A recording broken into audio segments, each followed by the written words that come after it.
জুলাই জাতীয় নাগরিক পার্টির উদ্যোগে 1 জুলাই থেকে জুলাই গণ অভ্যুত্থানের 1 বছর পূর্তিতে আমাদের যে মাসব্যাপী কর্মসূচি ছিল দেশ গড়তে জুলাই পদযাত্রা, এই কর্মসূচির মাধ্যমে আমরা বাংলাদেশের জেলায় যাচ্ছি এবং সেখানে গিয়ে জুলাই গণ অভ্যুত্থানের বার্তা, জাতীয় নাগরিক পার্টির প্রতিশ্রুতি এবং সেই জেলার সেই এলাকার মানুষের সমস্যা তাদের সাথে আমরা কথোপকথন করছি, কর্মসূচি করছি, পদযাত্রা করছি।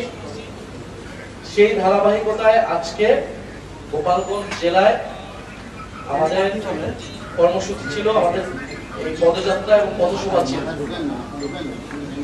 এবং এই পথসভাটা কিন্তু একদম আমরা যখন 1 জুলাই শুরু করেছি সেই সময় কিন্তু এটা দিন তারিখ ঠিক ছিল, তখন থেকে কোন দিন কোন জেলায় আমরা যাব, কোন সময় যাবো, এটা কিন্তু অনেক আগে আপনারাও জানেন সেটা দেওয়া হয়েছে, ঠিক হয়নি। ফলে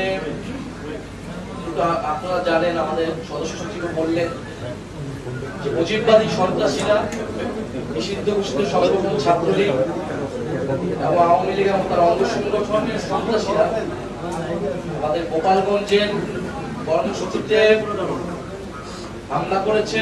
জাতীয় নাগরিক পার্টি এবং গণ অভ্যুত্থানের নেতৃবৃন্দদের হত্যার উদ্দেশ্যে তারা সেই কর্মসূচিতে জঙ্গি কায়দায় হামলা করে। আমরা যেহেতু আমাদের কর্মসূচি ছিল যে 64টি জেলায় আমরা যাব, সেই ধারাবাহিকতায় আমরা গোপালগঞ্জ জেলায় গিয়েছি এবং গোপালগঞ্জ জেলায় গিয়ে আমরা অন্যান্য জেলায় যে কর্মসূচিগুলো করেছি সেই জেলার মানুষের সমস্যার কথা শুনেছি, সমস্যার কথা তুলে ধরেছি, গণ অভ্যুত্থানের কথা তুলে ধরেছি, জাতীয় নাগরিক পার্টির প্রতিশ্রুতির কথা তুলে ধরেছি। সেই উদ্দেশ্যে আমরা আসলে গোপালগঞ্জে গিয়েছিলাম, যেখানে গোপালগঞ্জ জেলা, গোপালগঞ্জের রাজনীতি, গোপালগঞ্জের জনমানুষ, তাদের সমস্যা এবং জাতীয় নাগরিক পার্টির ভাবনা কি আমরা সেই বিষয়ে কথা বলার উদ্দেশ্যে গিয়েছিলাম। আমরা কথা বলেছি, আমাদের সমাবেশটিও সফলভাবে হয়েছে, আমাদের নেতৃবৃন্দ কথা বলেছেন, বক্তৃতা দিয়েছেন। কিন্তু আসার সময় আমরা যখন মাদারীপুর, গোপালগঞ্জ থেকে আমাদের পরবর্তী আমাদের পথসভাটি ছিল মাদারীপুরে যাওয়ার ক্ষেত্রে সেখানে গোপালগঞ্জের ফ্যাসিস্ট বাহিনীর, ফ্যাসিস্ট আওয়ামী লীগের সন্ত্রাসীরা, মুজিববাদী সন্ত্রাসীরা হামলা চালায়, গুলিবর্ষণ করে, দেশীয় অস্ত্রশস্ত্র নিয়ে আমাদের গাড়ি বহরে হামলা করে এবং সেখানে যারা নিরাপত্তা বাহিনী ছিল, আইন শৃঙ্খলা বাহিনী এবং সেনাবাহিনী, তাদের উপরে হামলা চলে এবং এক পর্যায়ে তাদের সহায়তায় আমরা সেখান থেকে খুলনায় চলে আসি এবং আমাদের আজকে যে পথসভাটি ছিল মাদারীপুর এবং শরীয়তপুর, সেটি স্থগিত করা হয়েছে সেই আজকে এই ঘটনার কারণ বস্তুত। তো এই গোপালগঞ্জের আজকের যে ঘটনাটি ঘটলো সেখান থেকে আমরা আমাদের সমাবেশ সফলভাবে করে বের হয়ে এসেছি, কিন্তু এটা দেশবাসীর কাছে স্পষ্ট করে এবং পুরো বিশ্ববাসীর কাছে স্পষ্ট হয়েছে যে আসলে আওয়ামী লীগের যে আসল রূপ, একটা মুজিববাদী সন্ত্রাসী ফ্যাসিস্ট এবং একটা জঙ্গি বাহিনীতে তারা রূপান্তরিত হয়েছে গণতান্ত্রিক বা কোনো একটা রাজনৈতিক দলের মধ্যে, সেই রূপটা কিন্তু আজকে গণ অভ্যুত্থানের দিন পরে আবারও জনগণের সামনে, দেশবাসীর সামনে স্পষ্ট হয়েছে।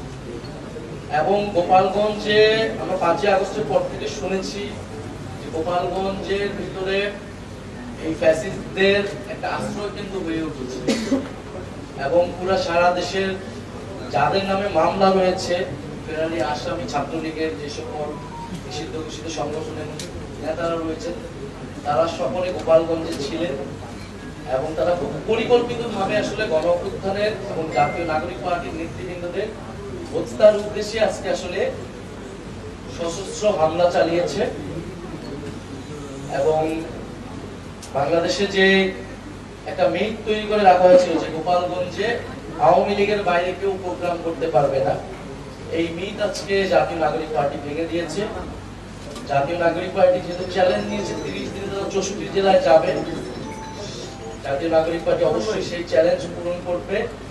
গোপালগঞ্জে আজকে আমাদের পথসভা হয়েছে এবং প্রত্যেকটা জেলা, যে জেলাগুলো বাকি রয়েছে আমাদের সেই পথসভাগুলো হবে এবং আগামীকাল পূর্ব নির্ধারিত সময় অনুযায়ী আমাদের যে ফরিদপুরের পথসভাটি সেই পথসভা হবে এবং সেই অনুযায়ী পরবর্তী যে পথসভাগুলো রয়েছে ফরিদপুর, রাজবাড়ী, মানিকগঞ্জ সেই অনুযায়ী চলতে থাকবে। যতই বাধা বিপত্তি, হামলা, হত্যা চেষ্টা হোক না কেন, জাতীয় নাগরিক পার্টির নেতৃবৃন্দ এই পথসভা দেশ গড়তে জুলাই পথসভা থামবে না।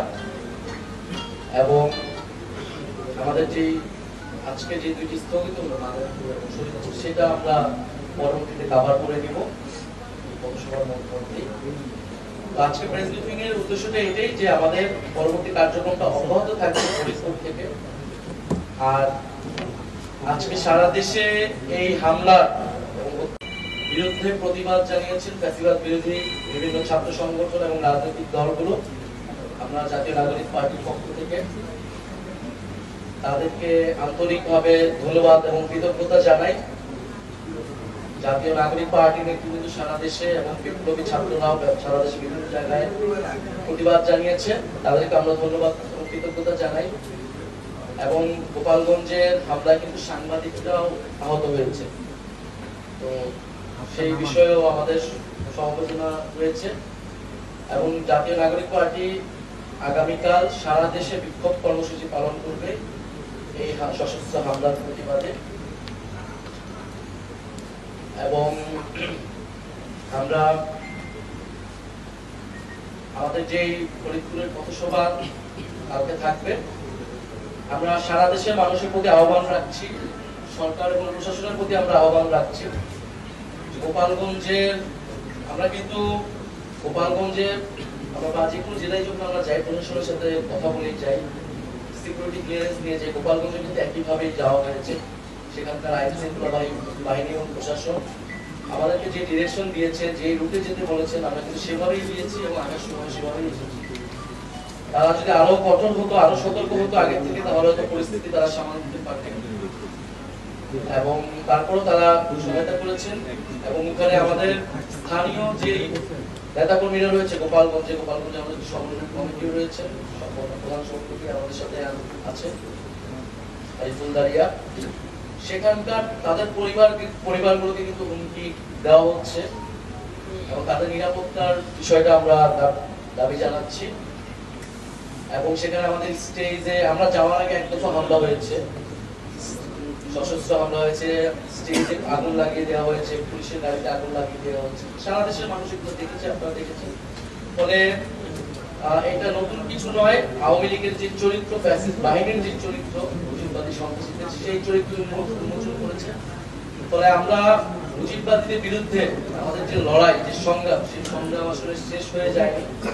সরকারকে অবশ্যই কঠোর অবস্থানে যেতে হবে, জনগণকেও সচেতন হতে হবে এবং এই যে আমাদের লড়াই মুজিববাদের বিরুদ্ধে, সেই লড়াই চলমান রাখতে হবে।